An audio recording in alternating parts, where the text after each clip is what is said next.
En ce moment, atelier d'écriture, cycle été 2024. On en est, figurez-vous, à la 22. Et comment faire un cycle d'atelier d'écriture quand il est comme ça, un cycle de fond, avec des choses difficiles, des choses plus faciles. Il faut que ça respire de l'intérieur, un cycle. Oui, mais qu'est-ce qu'on chemine? Et tout ce matériel-là qui vient, qui tombe, je sais que c'est pas facile tous les jours de trouver, de répondre. Qu'est-ce qu'il a voulu dire? Oui, ça continue. Qu'est-ce que je ressens? Ouais, là, vous allez voir. On va se rattraper, on va faire du simple. Et pour moi, du nouveau, parce que on a lieu. Georges Perec. Alors, de quoi il s'agit avec lieu? Rapide petite intro, mais vous allez voir, on va très vite arriver sur quelque chose de magique. C'est dans Espèce d'espace. Avec Espèce d'espace, on a la page, le lit, la chambre, l'appartement, la rue, l'immeuble, la rue, le quartier, la ville. Et c'est dans la ville, dans la ville, dans la ville.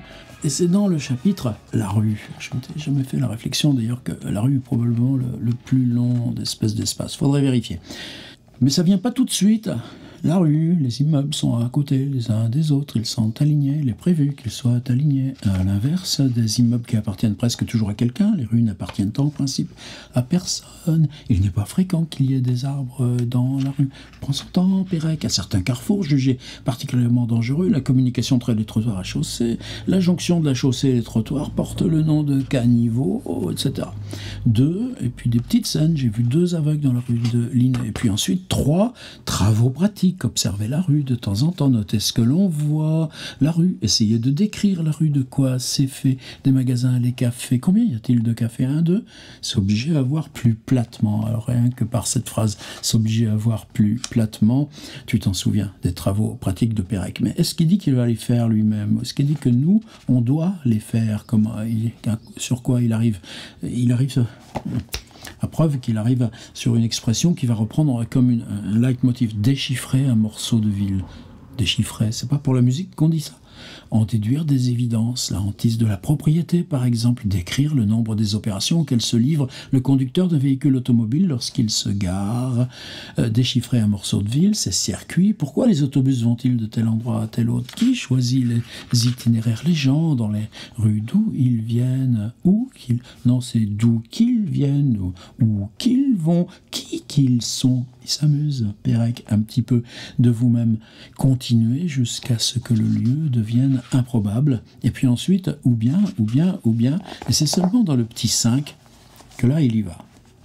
Vous vous souvenez que Espèce d'espace, c'est publié, et vous vous souvenez qu'Espèce d'espace, on est en 73, même si l'édition a toujours été reprise, même encore récemment, il y a 2 ans, grâce à Jean-Luc Joly, un grand salut, qui nous a reproposé un nouvel Espèce d'espace avec une intro et une postface qui nous amène plein d'éléments là, sur la gestation, et au milieu, un cahier couleur fac-similé.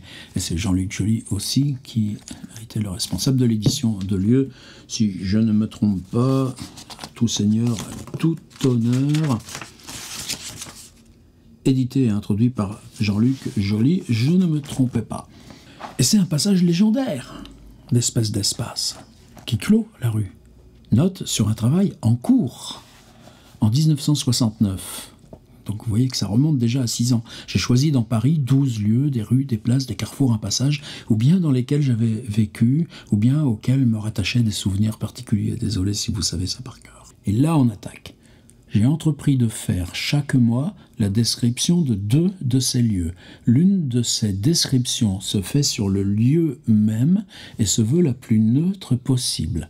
Assis dans un café, marchant dans la rue, donc immobile ou en mouvement, un carnet et un stylo à la main, je m'efforce de décrire les exercices pratiques un peu avant, les maisons, les magasins, les gens que je rencontre, les affiches, d'une manière générale, tous les détails. Pensez à tentative d'épuisement d'un lieu parisien, alors que le lieu en question, moi très longtemps j'ai pensé que c'était un fragment de lieu qu'il avait publié. Non, c'est autre chose. L'autre description se fait dans un endroit différent du lieu. Je m'efforce alors de décrire le lieu de mémoire. d'évoquer à son propos les souvenirs qui me viennent, les événements qui s'y sont déroulés, les gens que j'y ai rencontrés. Lorsque ces descriptions sont terminées, je les glisse dans une enveloppe que je scelle à la cire. Je recommence chaque année ces descriptions en prenant soin, grâce à un algorithme bicarré latin orthogonal d'ordre 12, premièrement de décrire chacun de ces lieux en un mois différent de l'année, deuxièmement de ne jamais décrire le même mois, le même couple de lieux. Cette entreprise durera donc 12 ans jusqu'à ce que tous les lieux aient été décrits 2 fois, 12 fois. Et voilà que de 1980 à 2022, pendant plus de 40 ans, c'est tout ce qu'on avait. C'est tout ce qu'on avait, mais on gambergeait. Simplement, les enveloppes, les grandes enveloppes en papier Kraft, elles étaient en dépôt à la Bibliothèque nationale. La personne qui s'en occupait, c'était Paulette Pérec elle-même. Et on était tous aussi contents de savoir qu'un jour, peut-être, on les ouvrirait, les enveloppes de Pérec. Mais il y avait quelque chose qui tracassait. Quelque chose qui tracassait, c'est que Pérec n'a pas fini le projet. Alors, pourquoi il a calé? Il y a des raisons objectives. En même temps, il a tourné le film Un homme qui dort, qui est magistral. Et tu ne peux pas regarder ou lire Un homme qui dort sans penser aussi à ce travail-là sur la rue, sur la ville en tout cas. Mais il y a autre chose. C'est que dans les 12 lieux, il y a la rue Villain. Or, la rue Villain, c'est là que Georges Perec a passé ses 4 premières années avec son père et sa mère. Et en 1940, fini pour le père. En 1942 ou 1943, fini pour la mère. C'est-à-dire que dans le traumatisme, Perec n'a pas de souvenir de la rue Villain. Donc en introduisant subrepticement la rue Villain dans la liste des 12, avec des protocoles qu'il va appliquer à des lieux qui lui sont parfaitement neutres, est-ce qu'il pourra faire de la rue Villain un objet d'écriture, là même où lui n'a pas de souvenir et rien qui concerne son autobiographie? Il peut se faire accompagner d'un photographe, on a des traces de ça. Et puis, en plein, là, dans ce projet, qui doit durer 12 ans, jusqu'à ce que tous les lieux aient été décrits 2 fois, 12 fois, eh bien voilà que on mure les maisons, on installe des palissades, on commence à démolir. Aujourd'hui, il n'y a plus de rue Villain. C'est une sorte d'espace vert là, qui descend sur, là en bas des buttes de Chaumont. Et quand il n'y a plus la rue Villain, comme dans la disparition, les 2 lettres, la lettre qui manque, la lettre E, la lettre E, c'est 2 fois dans le mot mère, c'est 2 fois dans le mot père, c'est 2 fois dans Perec et dans Pérec. De la même façon, si tu enlèves la rue Villain, à quoi bon continuer? Alors, sur la rue Villain, là, par contre, on a fait des exercices, parce que c'est pas des textes aussi... Il n'y a pas de texte neutre chez Pérec, c'est pas vrai. Mais tout ce qui tient à la rue Villain, évidemment, est lesté d'une importance tellement plus grande, et bien souvent, je m'en suis servi. Mais en 2022... ça a été ralenti pour des questions de droit. D'ailleurs, le livre est préfacé par Sylvia Richardson. Et d'ailleurs, faisons semblant de ne pas remarquer que le livre est préfacé par Sylvia Richardson, la fille de une petite fille de la tante de Georges Perec. Ben ouais, c'était elle l'ayant droit. Et elle nous a privés de ce livre plusieurs années. Laissons tomber. Maintenant, on l'a, tout va bien. Maintenant, ordinateur. Je vais vous montrer un truc merveilleux. C'est paru au Seuil? Eh bien, entrez simplement. Tenez, je vais le faire même devant vous. Seuil, Pérec, lieu. Vous êtes cap? C'est bon? Vous avez cliqué? Seuil, Pérec, lieu? Eh bien, vous entrez aux éditions du Seuil. Lieu. Et c'est dans la belle collection librairie du XXIe siècle. Le projet a été suivi par Maurice Hollander qui fait un liminaire. Maurice Hollander est disparu depuis. Maintenant, cette même collection historique légendaire est dirigée par Christine Mercandier. Lire plus? Allons lire plus. Voilà la présentation. Et puis, regardez. Georges Perec, extrait de lettre à Maurice Nadeau du 7 juillet 1969. Ce livre est parti d'une idée assez monstrueuse, mais je pense assez exaltante. J'ai choisi à Paris 12 lieux, des rues, ce que je vous ai lu. J'ai commencé en janvier 1969, j'aurai fini en décembre 1980. J'ouvrirai alors les 288 enveloppes cachetées. Je n'ai pas une idée très claire du résultat final, mais je pense qu'on y verra tout à la fois du vieillissement des lieux, le vieillissement de mon écriture, le vieillissement de mes souvenirs. Le temps retrouvé, Proust, se confond avec le temps perdu. Le temps s'accroche à ce projet en considérant. Mais regardez, il y a un petit lien bleu là. Vous avez vu le petit lien bleu sur votre propre ordi? Eh bien, cliquons. Et ça, qui aurait pensé que le Seuil nous propose ça? Eh ben si. Créez votre parcours, choisissez un lieu pour démarrer la lecture. Tout le livre est disponible en ligne. C'est libre. Sommaire, index, documents, texte introductif, mode d'emploi, se connecter si vous voulez avoir vos propres itinéraires de lecture. Et puis voilà, de 1969 à 1975, et vous voyez qu'il manque 5 ans. Et que la rue Villain, eh bien, c'est les derniers textes ici. Dernier texte, 137 rue Villain, on est dans un souvenir. Et il n'y a rien.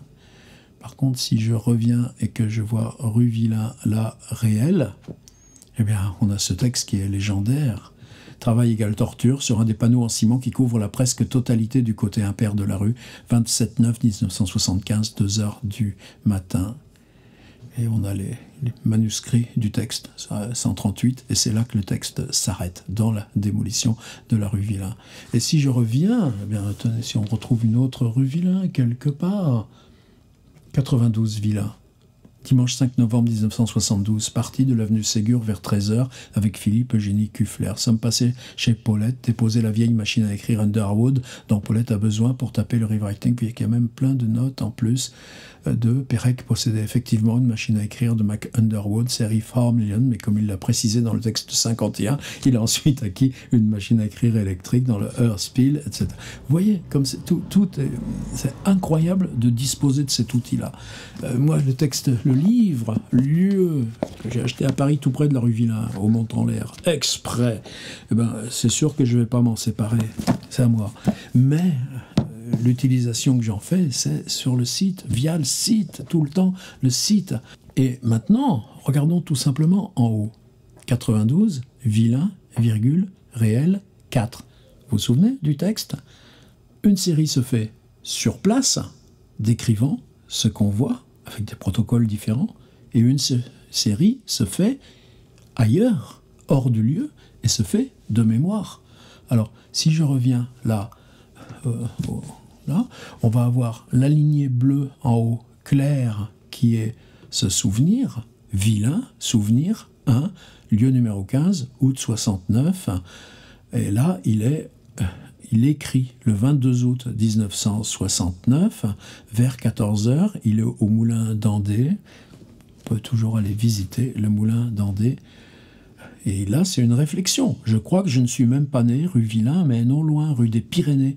Une clinique, un hôpital, un dispensaire. Je ne sais même pas si la rue Villain est dans le 19e ou le 20e. J'ai longtemps pensé que c'était dans le 20e, mais mon acte de naissance dit, si mes souvenirs sont exacts, Paris 19e. Peut-être suis-je né rue des Pyrénées dans le 19e, mais que quand même la rue Villain est dans le 20e. Voilà, on est parti, c'est l'enfer. Je reviens, donc vous avez la ligne souvenir et la ligne réelle. Alors moi, j'ai un peu tapé au hasard. Je voulais pour vous proposer ça, prendre des lieux qui soient justement beaucoup plus neutres et beaucoup moins connus, fréquentés. Il y a la rue de l'Assomption, et j'ai tiré au sort, juste comme ça en ouvrant un peu au hasard. Je suis tombé sur la rue de l'Assomption et la rue Mabillon. Alors la rue Mabillon, je sais où c'est. La rue de l'Assomption, non. Alors, on peut regarder. Alors, Mabillon, si on regarde dans les souvenirs, Mabillon, souvenir 1, lieu Mabillon, souvenir 1, 14 juillet 1969, 15h, c'est le moment de l'écriture. De Mabillon, d'abord, l'impression d'avoir peu à dire. C'est pour ça que je voulais un lieu neutre. En fait, c'est surtout la date, 14 juillet, qui pourrait évoquer quelques souvenirs. Un bal de 14 juillet, occasion d'un semi-flirt avec ma lointaine cousine Simonette. Et puis vous voyez le seuil, le travail impeccable. Simone Kaplan, née Arnold, fille de Gisèle Arnold, née Bienenfeld, sœur de David Bienenfeld, celui que Pérec appelle mon oncle à la ligne suivante. Elle était l'aînée de Pérec de 2 ans et vivait aux États-Unis, mais venait assez régulièrement passer des vacances en France. La mise au point de ce souvenir, l'effort pour en préciser la date, m'a obligé à un exercice que je faisais autrefois souvent, donc un travail aussi sur la mémoire et les protocoles de mémoire, mais que je ne me souviens pas avoir fait pendant plusieurs années, sur une fiche, remettre en place l'écoulement des années, ma base de temps invariable et l'été 52, etc., etc. Allez y voir, c'est sur le site à volonté. Et si je prends un Mabillon réel, allons un peu plus loin, Mabillon 60. Samedi 12 juin, vers 15h, recopié le 1er août 71, Café L'Atrium. Un quart de police gris vient de s'arrêter à la hauteur du magasin de vêtements Lips. En sont descendus des flics femelles, carnet de contravention à la main, il n'aimait pas. À côté de Lips, un immeuble noir en réfection, démolition sur la palissade qui masque son rez-de-chaussée, 3 publicités, une pour La Maison sous les arbres, titre masqué par une série de portraits, etc., etc. Vous voyez le principe. Allez vous balader. Maintenant, rue de l'Assomption, tenez, ben là j'en ai une, Assomption, alors là on est dans Souvenir de la rue de l'Assomption. Je n'ai presque plus l'occasion de passer rue de l'Assomption. Il faut pour cela que j'aille voir ma tante, ce que je fais très rarement. La dernière fois, ce fut vers Noël 70 avec Sylvia et Philippe pour dîner. Nous y allâmes en voiture, mais sans passer par la rue de l'Assomption. Ou que j'aille à la maison de l'ORTF, c'est la maison de la radio, profitant souvent de cette occasion pour précisément rendre visite à ma tante. Mais la dernière fois, ça devait être en février ou en mars, pour une émission assez bâclée, avec Roubaud, Butor et Todorov. Tiens, dis donc, tu te rends compte si on avait toutes ces archives-là à disposition. Nous allons ensuite boire un pot plus longuement, Todorov et moi, au Bedford Arms, pour une de ces conversations presque enfin libérées, telles que peuvent en avoir des gens qui ne se connaissent pas beaucoup et qui commencent à avoir un tout petit peu trop bu, ce qui ne risquait pas d'arriver à Jacques Roubaud, qui ne boit jamais d'alcool. Il n'y a plus grand-chose à dire sur la rue de l'Assomption. Mais si je reviens, est-ce qu'on peut se faire une rue de l'Assomption réelle quelque part? Assomption 78. Oh non, celle-là ne me plaît pas. Assomption 72. Arrivé par l'autobus, non, c'est encore un inventaire. Quand il ne sait pas quoi faire, ben, il fait des relevés. Moi, j'aimerais mieux quelque chose de plus costaud. Assomption, allez, encore un relevé. T'as pas mieux, mon Georges, là? Est-ce que t'as pas mieux, là? Tiens, Assomption 13. Et ben voilà. Il y va le vendredi 4 juillet à 16h et le dimanche 6, de retour au Moulin d'Andé, il recopie ses notes. Venant du CHU, j'ai pris le métro à Charonne, je suis descendu à Muette et non à Ranelagh afin de descendre à pied l'avenue Mozart. Ça y est, je vois où c'est l'avenue de la rue de l'Assomption, laquelle n'a plus que de rapport. Je me suis arrêté pour manger un sandwich au camembert et boire un ballon de Côte-du-Rhône, bien qu'il fasse très chaud, au tabac Mozart. Je ne sais si c'est le nom exact de l'établissement, mais c'est toujours comme ça que je l'ai appelé. Il était 16h, j'ai attendu mon sandwich longtemps parce qu'il n'y avait plus de pain. J'ai vu un garçon revenir, porteur de 4 baguettes. L'affluence était maigre, 3 écolières, 2 femmes de cadre ou même d'industriels en papotis, tiens, comment il le sait, buvant des jus d'orange. Le café a été transformé depuis plusieurs... Voilà. Moi, j'ai fini.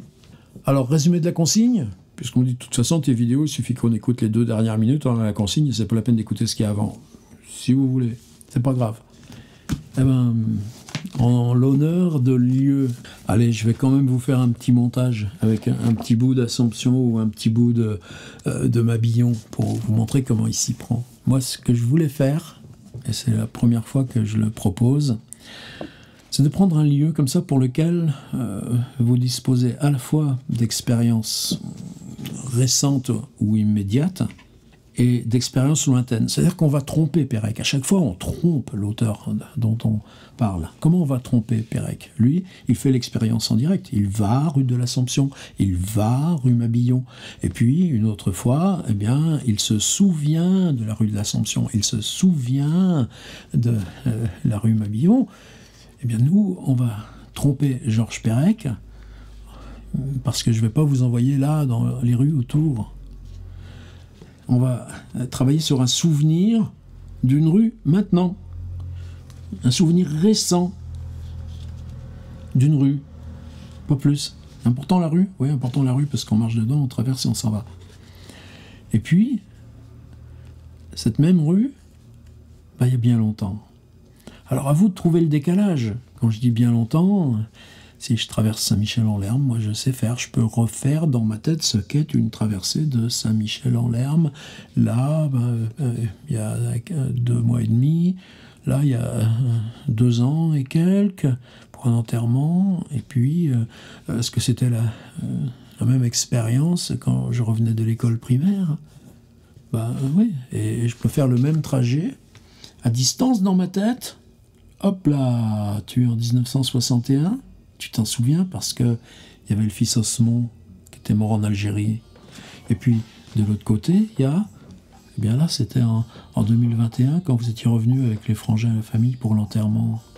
Et hop, et les 2 textes vont venir là. Donc vous voyez, je trompe Georges Perec parce que je voudrais pas faire un truc. Allez, comment c'était la rue nationale à Tours avant-hier quand je suis allé chercher je sais plus quoi.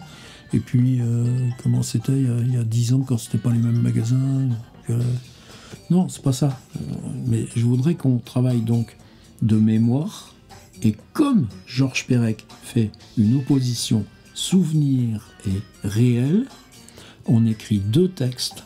Un texte qui est souvenir lointain et un texte qui est souvenir tout proche. Et rien qu'avec ça, c'est pas vrai qu'on peut choisir un lieu neutre. C'est pas vrai qu'on peut choisir un lieu qui ne vous concerne pas. Et simplement, peut-être, faites attention à ça. Écrivez d'abord la consigne, publiez votre contribution, et seulement quand ce sera fini, eh bien, à ce moment-là, vous vous dites « Tiens, pourquoi j'ai choisi ce lieu-là et pas un autre ?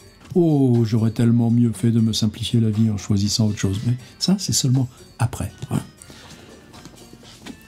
Perec 2, lieu, première fois que je me risque là dans ce livre géant. Il y a encore plein de petites choses à trouver. Et on va bien se faire un petit Perec 3, non ?